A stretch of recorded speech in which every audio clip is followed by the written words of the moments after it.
झज्जर के लघु सचिवालय में रिटायर्ड कर्मचारी संघ ने अपनी मांगों को लेकर नायब तहसीलदार को ज्ञापन सौंपा। रिटायर्ड कर्मचारी संघ द्वारा झज्जर लघु सचिवालय में एक बैठक की गई। उसके बाद उन्होंने सरकार के नाम ज्ञापन सौंपा। कर्मचारियों की मुख्य मांग पुरानी पेंशन बहाली है। इसके अलावा अन्य भी कई मांगे हैं जो अभी तक पूरी नहीं हुई है। लघु सचिवालय में रिटायर्ड कर्मचारी संघ ने कहा कि अगर उनकी मांगे नहीं मानी गई तो वे सरकार के खिलाफ सड़क पर उतरकर प्रदर्शन करेंगे। संघ ने कहा कि मांगों को जल्द से जल्द माना जाए, नहीं तो आने वाले समय में कर्मचारी वोट की चोट से भाजपा सरकार को एक तोहफा देने का काम करेंगे। साल में पूरा हो जाए तो 10 साल तक कहीं काटो।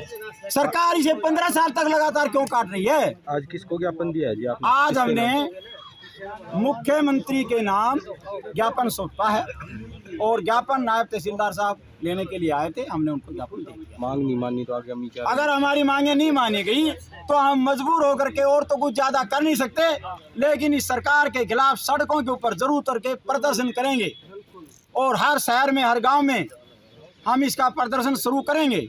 हम देख रहे हैं कि सरकार हो सकता है कुछ दिनों में हमारी मांगे मान ले। सरकार सोचती है कि ये बुजुर्ग हैं, कुछ नहीं करेंगे, लेकिन हम सोचते हैं कि सरकार ऐसा ना समझे। हम बुजुर्ग जरूर हैं, लेकिन बुजुर्ग के साथ साथ हमने सारी उम्र संघर्ष किया है, इसलिए हम संघर्ष से पीछे नहीं हटेंगे। क्या नाम है जी आपका? देवेंद्र यादव, जिला सचिव, रिटायर कर्मचारी संघ झज्जर। क्या है रोज ज्ञापन? हमारी मांगों में सबसे पहले मांग है मेडिकल कैशलेस, क्योंकि मेडिकल कैशलेस की कई बार मुख्यमंत्री से बात हुई मीटिंग में, तो उन्होंने विश्वास दिलाया कि आपकी मेडिकल कैशलेस सही है 100% और ये हम देंगे, लेकिन सरकार ने हाँ तो की, आज तक मेडिकल कैशलेस हुआ नहीं। क्यों नहीं हुआ ये सरकार जाने। हमने तो सरकार से ये कहा भी हर बीमारी का होना चाहिए, जबकि सरकार कहती है 5 बीमारी का कर देता हूँ। क्यों कर दे भाई 5 बीमारी का? बीमारी तो इंसान के 100 होती है, कोई भी हो सकती है। तो हमारा कहने का मतलब ये है कि मेडिकल कैशलेस हर बीमारी का 100% किया जाए। जिस तरह से एक्सर्विसमैन का है, मिलिट्री के भाई हैं जाते हैं हॉस्पिटल में, उनका हर इलाज फ्री होता है, हमारा भी इलाज इसी तरह से फ्री किया जाए, पहली बात। दूसरी बात यह है कि हमारी मुख्यमंत्री जी से बात हुई थी मीटिंग में, उन्होंने ये कहा था कि 65, 70, 75 साल जैसे हम हो गए, 65 होने पे बेसिक पे का 5%, 70 पे 10%, 75 में 15, जबकि सरकार केवल 80 वर्ष के होने पर ही हमें 20% बेसिक पे का मिला हुआ दे। हम कहते हैं कि सरकार ने हमारी 3 किस्तें डीए की लगातार 2020 से लेकर के 2021 की लास्ट तक की, जून 2021 तक आज तक 3 डीए की किस्त हमारी बाकी है। हम सरकार से मांग करते हैं कि ये डीए की किस्त आप हमें शीघ्र दें।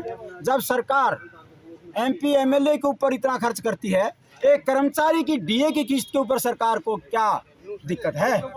इसलिए हम सरकार से मांग करते हैं कि ये जल्दी से जल्दी हमारा इसका समाधान किया जाए और डीए की किस्त जल्दी से जल्दी दी जाए। और एक नई बात सरकार ने लागू की है, हम कहते हैं बुढ़ापा पेंशन जब हमारी फैमिली को मिलता है तो उसको एलटीसी की सुविधा क्यों नहीं? एक विधवा को भी जिस तरह से पेंशन लेती है उसी तरह से उसको एलटीसी भी दी जाए। और दूसरी बात ये कि हम सरकार से ये भी मांग करते हैं कि सरकार जिस तरह से सीनियर सिटीजन 60 साल का है, बसों में किराया 65 साल से लागू है। क्यों? जब हम सीनियर सिटीजन सरकार 60 साल में मान लेती है तो सरकार 60 साल में ही हमारा किराया कर दे। एक कंपटीशन का पैसा मिलता है हमें, जिसको बोलते हैं कंपटीशन, जब हम रिटायर होते हैं उस टाइम। हमने कई बार सरकार को लिखा है कि सरकार जब हमें देती है तो बिना ब्याज के ये 10 साल में पूरा हो जाए, तो 10 साल तक कहीं काटो।